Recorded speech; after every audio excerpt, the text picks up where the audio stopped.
అంటే ఇవాళ సార్ ఇప్పుడు స్మార్ట్ ఫోన్ లేకుండా అసలు ఒక్క మనిషి కూడా లేడు ఆల్మోస్ట్. అంటే చదువుకున్న వాళ్ళు అయితే అసలు ఆ స్మార్ట్ ఫోన్ వాడకుండా లేరు కదా. దీనివల్ల నిజంగానే ఉపయోగం ఉందంటారు. అంటే డిజిటల్ మార్కెటింగ్ అనేది స్మార్ట్ ఫోన్ ద్వారానే అవుతుంది, లేదంటే ఇప్పుడు అంటే ఇళ్లలో కంప్యూటర్లు ఉన్నా కూడా వాళ్ళు చేస్తారు, కానీ ఇది టార్గెటెడ్ కరెక్టేనా? అంటే ఇలా చేయడం కరెక్టేనా? అంటే డైరెక్ట్ మార్కెటింగ్ కంటే డిజిటల్ మార్కెటింగ్ బెనిఫిటా? ఆబ్వియస్ బెనిఫిట్ అండి. ఎందుకంటే డిజిటల్ మార్కెటింగ్ ద్వారా మీకు మెయిన్గా వచ్చే లాభం ఏంటి అంటే, మీరు హైదరాబాద్లో ఇక్కడ గచ్చిబౌలిలో ఉన్నాం మనం. ఇప్పుడు గచ్చిబౌలి నుంచి మీరు ఒకవేళ యూఎస్లో ఒక అతన్ని టార్గెట్ చేయాలనుకున్నారు అనుకోండి, అతను కూడా ఒక 30 years ఆఫ్ ఏజ్ వాళ్ళనే టార్గెట్ చేయాలనుకున్నారు, అది కూడా ఒక ఐఫోన్ వాడుతున్న వాళ్ళని టార్గెట్ చేయాలనుకున్నారు, అది కూడా ఒక వెరిజాన్ సిమ్ వాడుతున్న వాళ్ళని టార్గెట్ చేయాలనుకుంటున్నారు, then you can targeting directly. అతనికే మన యాడ్ చూపించుకోవాలనుకున్నప్పుడు అతనికే మీరు యాడ్ చూపించుకోవచ్చు, వేరే వాళ్ళకి యాడ్ చేయలేదు, ఎందుకంటే ఈజ్ యువర్ టార్గెటెడ్ ఆడియన్స్ కాబట్టి. ఓకే. సో ఇలా ఇలా ఇలా మీరు ప్లాన్ చేసుకోవచ్చు అండి. క్యాంపెయిన్స్ ప్లాన్ చేసుకొని మీరు ఎలాంటి ప్రాజెక్ట్స్ అయితే ప్లాన్ చేస్తున్నారో, ఎవరికైతే మార్కెటింగ్ చేద్దాం అనుకున్నారో వాళ్ళకి మాత్రమే చేరుతుంది. సార్ శశాంక్ గారు, అంటే దీనికి ముందు అంటే మీరు ఇప్పుడు డిజిటల్ మార్కెటింగ్ అన్నారు కాబట్టి, సో మీరు ఎన్నాళ్ళ బట్టి ఈ డిజిటల్ మార్కెటింగ్ కోచ్గా ఉన్నారు? అసలు ఈ కన్సల్టెంట్ మీ అవసరం ఏంటి అసలు? అంటే అవసరం ఉందంటారా డిజిటల్ మార్కెటింగ్? డిజిటల్ మార్కెటింగ్ నేను ఆల్మోస్ట్ 9 years ఆఫ్ ఎక్స్పీరియన్స్ అండి. ఆల్మోస్ట్ 9,000+ మందికి నేను ట్రైనింగ్ ఇచ్చాను ఆల్రెడీ, ఆల్ ఓవర్ వరల్డ్ ఇచ్చాను. పెద్ద పెద్ద ట్రైనింగ్ కంపెనీస్ కూడా రన్ చేశాను నేను. సో ఇప్పుడున్న పరిస్థితుల్లో మార్కెట్ అంటే ఎలా ఉంది అంటే, ఇప్పుడు కంపెనీస్ ఎలాంటి వాళ్ళని చూస్తున్నారు అంటే, వాళ్ళ దగ్గర ఇనఫ్ ప్రోడక్ట్స్ ఉన్నాయి, వాళ్ళ దగ్గర ఆల్రెడీ ప్రోడక్ట్స్ చాలా ఉన్నాయి. ఆ ప్రోడక్ట్స్ని కరెక్ట్ వ్యక్తులకి చేర్చే విధంగా మార్కెటింగ్ స్ట్రాటజీ చేసేవాళ్ళు లేరు.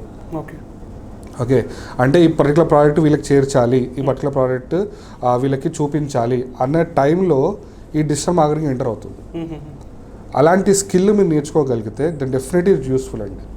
అంటే ప్రోడక్ట్స్ ఉన్నాయి, మార్కెటింగ్ చేసే వాళ్ళు చాలా తక్కువ మంది ఉన్నారు.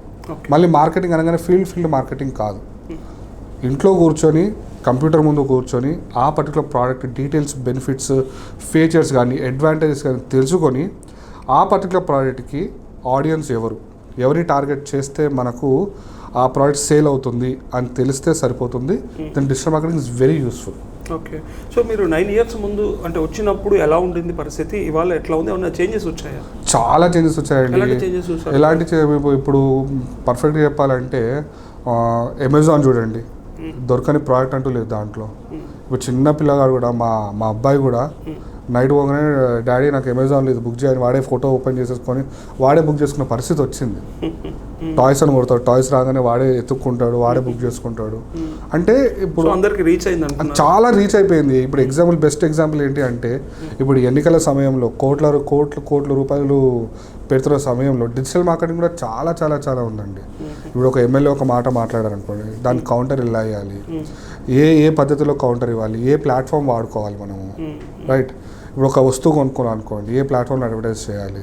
సో అవేర్నెస్ అంటే చిన్న విషయాన్ని ప్రజలకు చేరాలి అనుకుంటే మాత్రం డెఫినెట్గా డిజిటల్ మార్కెటింగే మనకి ఇంపార్టెంట్ అవుతుంది కావాలి. సో అంటే మీరు ఇంతమందిని తయారు చేశారని చెప్పారు కదా ఇప్పటివరకు, అంటే కోచ్గా. అవునండి. వాళ్ళందరూ నిజంగా అంటే దీన్ని కరెక్ట్గా యూటిలైజ్ చేసుకుంటున్నారా లేదా? అందరూ అని చెప్పలేమండి. మనం ఇప్పుడు ఒక 100 మంది విద్యార్థులను మనం ట్రైన్ చేసామనుకోండి, మనం 100 మందికి 100% ఇదే ప్లాన్ చేసుకుంటారని మాత్రం చెప్పలేము మనం. దీంట్లో సక్సెస్ అవ్వాలంటే ఏం చేయాలి అసలు? సక్సెస్ అవ్వాలంటే స్కిల్ నేర్చుకోండి. ఫస్ట్ పాయింట్ స్కిల్ నేర్చుకోండి. ఒక క్లయింట్ని తెచ్చుకోండి. అంటే క్లయింట్ కంటే ఒక కంపెనీని అప్రోచ్ అవ్వండి. అతని దగ్గరికి వెళ్ళి నేను ఈ సర్వీసెస్ ఇస్తానని చెప్పండి. ఒక వెబ్సైట్ ఎలా క్రియేట్ చేయాలో నేర్చుకోండి. వెబ్సైట్ క్రియేట్ చేసిన తర్వాత ప్రమోషన్స్ ఎలా స్టార్ట్ చేయాలో నేర్చుకోండి. ఫేస్బుక్ ద్వారా ఎలా మార్కెటింగ్ చేయాలి, యూట్యూబ్ ద్వారా ఎలా మార్కెటింగ్ చేయాలి, SEO ఎలా చేయాలి, గూగుల్ యాడ్వర్డ్స్ ఎలా రన్ చేయాలో నేర్చుకోండి. మెల్లిగా మీరు దాంట్లో ఎక్స్పీరియన్స్ సంపాదిస్తూ ఉంటారు. దెన్ మీరు ఒక కంపెనీ పెట్టుకోండి, ఒక మార్కెటింగ్ ఏజెన్సీ లాగా పెట్టుకోండి, ఆర్ ఎల్స్ ఫ్రీలాన్సింగ్ స్టార్ట్ చేయండి. చేసినా కూడా దాంట్లో కూడా వస్తాయి.